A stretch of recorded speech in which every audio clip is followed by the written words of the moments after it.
Of course, the fingers popped out a little bit, so we'll push them back in. Almost got those back in.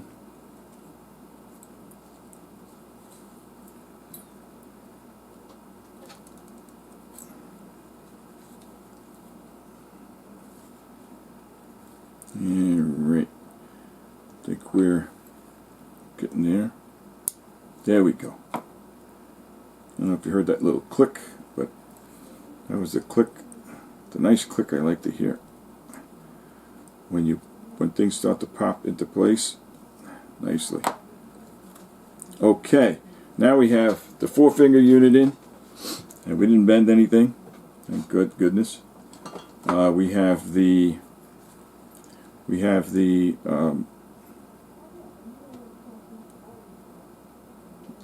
fingers in there. We have the pawl back in, we have the shaft back in, and now we just have to put the drum. And then after the drum, we put the small 2-finger in. Now remember the trick I showed you the last time, where I pick up the pawl, I put a toothpick to hold it back so that I can get the drum in between. Now remember, when we put the drum in, the drum has teeth on it that are curved. These teeth all along here. Now those teeth in the middle of the drum, as you know, have to get hooked by that pawl. So we have to put them in such a way that the teeth are hooked up towards the bottom, okay? Up towards your face. If you put them the other way, then they will not work. The pawl won't be able to pick it up, okay? So the teeth of the drum have to be facing toward your face, the points towards your face, as we put this in. We have to put it in without bending, again, without bending the fingers on the and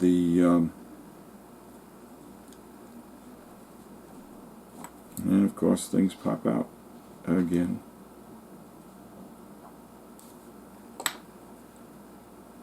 I put that back in. That there. Okay. Make sure I get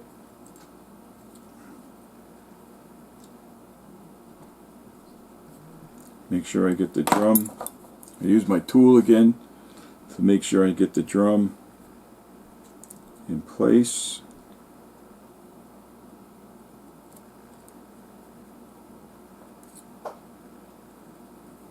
Okay, put it in on one side. Get in there, buddy. Patience is a virtue here. You do it nice and easy. Don't try to rush. I get frustrated because then you will miss the hole, and so on and so forth, and you get more frustrated, and so on and so forth. Okay, I got the one side in.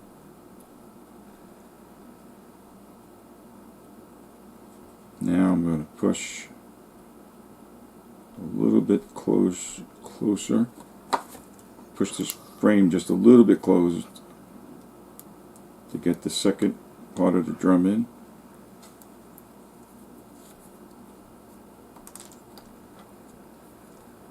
Again, I can't really show you this because it's hard to do it as it is. And to try to show you in the video, it's near impossible. At least I don't know how to do that. Again, I'm getting this hole in now. So the drum is now seated. Okay? We've got the drum in there. Okay? And we have the 4 fingers in there. We have the pawl and we have the shaft. Now, this is the fun part.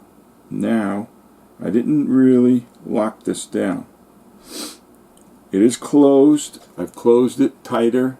I've closed the 2 sides tighter, but I haven't locked them in yet. And that's because I have to put in the 2 fingers. Again, the two fingers now, the rounded part goes toward the drum. The flat part goes towards the bottom of the E unit. So you put one side in first, into the slot. That gives you a little bit more play, a little more room to play with. Now to get the second one in, here's where the real trick comes in. You have to slightly open this again, ever so slightly, hopefully, and you have to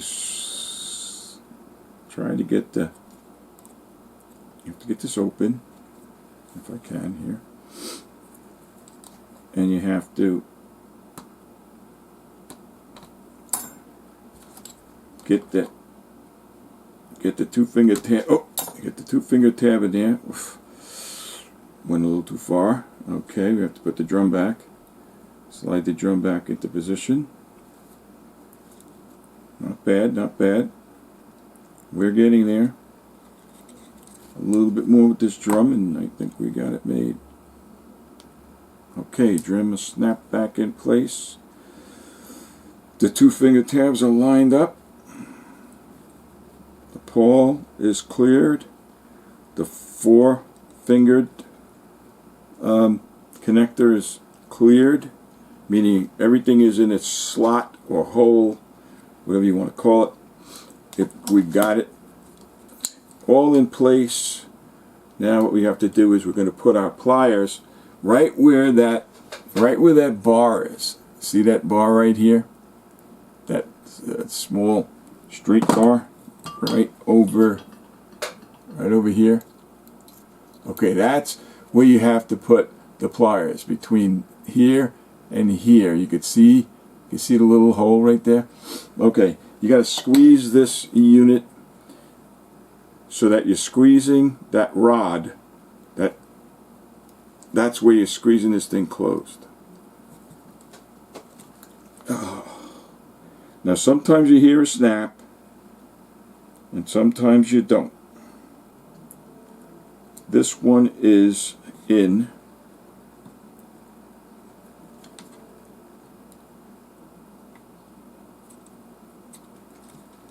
There's the snap. We heard it. You heard it here, kids. We snapped it right in. So now we have the pawl going up and down, pulling up the drum every time it goes up. We have the four fingers in.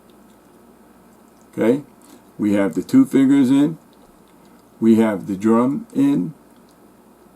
We have the pawl and the shaft in. Just by moving it like that, that pawl is going up and down nicely. We got 4 wires. We're going to attach this short black wire that comes from the very first point on the forefinger. This black wire is going to go right onto our positive side, okay, of the E unit, which is the right side as it's facing away from me. It's this side, not this side where the lever hits. So we're going to solder this wire on there, and this E unit will be ready to put back into an engine. Okay, so what I'm going to do is I'm going to take this wire, I don't know if you can see this, but I'm going to solder that wire from the forefinger onto this, the positive side of this coil.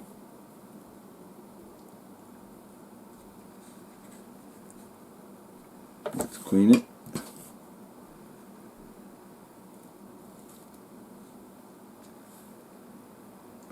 You know what? Can't see too well. Let me use my light here.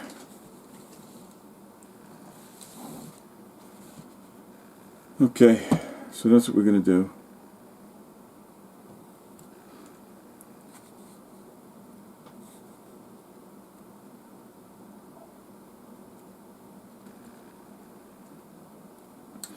And that was a quick 1, 2, 3 solder job.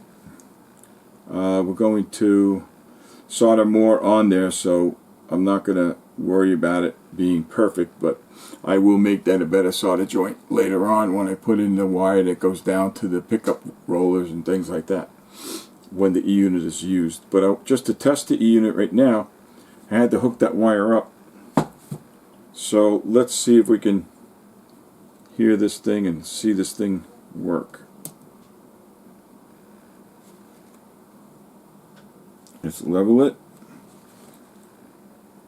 My third hand.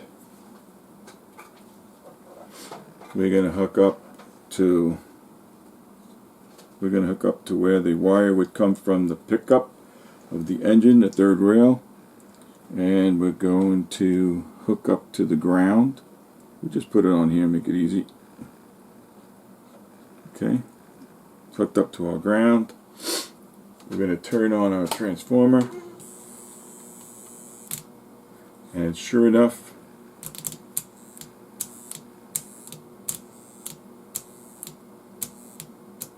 working beautiful.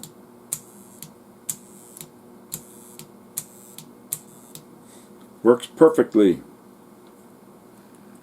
And I'm sure we have the right voltage on each one of these wires every time it makes a 45-degree turn. If I was putting this back into an engine right now, I would be testing it obviously after I hook up these wires to the motor. But I have the confidence to say that this is now a good, working, clean, beautifully refurbished E-unit. It's very, very nice.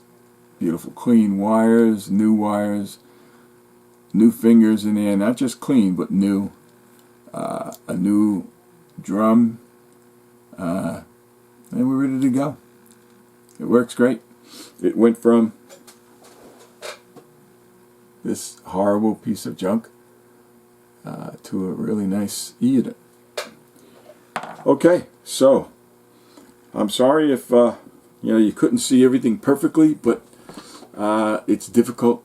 It's a difficult job to begin with. It's one of the jobs that I kind of shy away from the most if I can, but you have to do what you have to do sometimes. So it's something that I think everyone should try.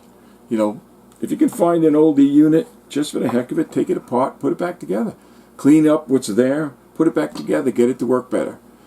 Test yourself on doing stuff like that. You know what I mean? Let me just fix this camera so I can look at you and talk to you at the same time. But in any case, this is one of the best feelings in the world when you finish fixing one of these little babies and it works. And I guarantee you this one will work. Maybe what I'll do is if I ever get that motor, the motor I had on the last video, I don't have it here right now. I don't know what I do with it, but I haven't fixed that motor yet. But anyway, this E-unit is done, and it looks great and works great. To see you next time on Andy's videos, and if there's anything you really would like to see, just send me a line, drop me a line. You can send it to me at amante3@comcast.net. That's AMANTE3 at comcast.net. See you next time. Andy's Trains, service and repair. Stay safe and stay well.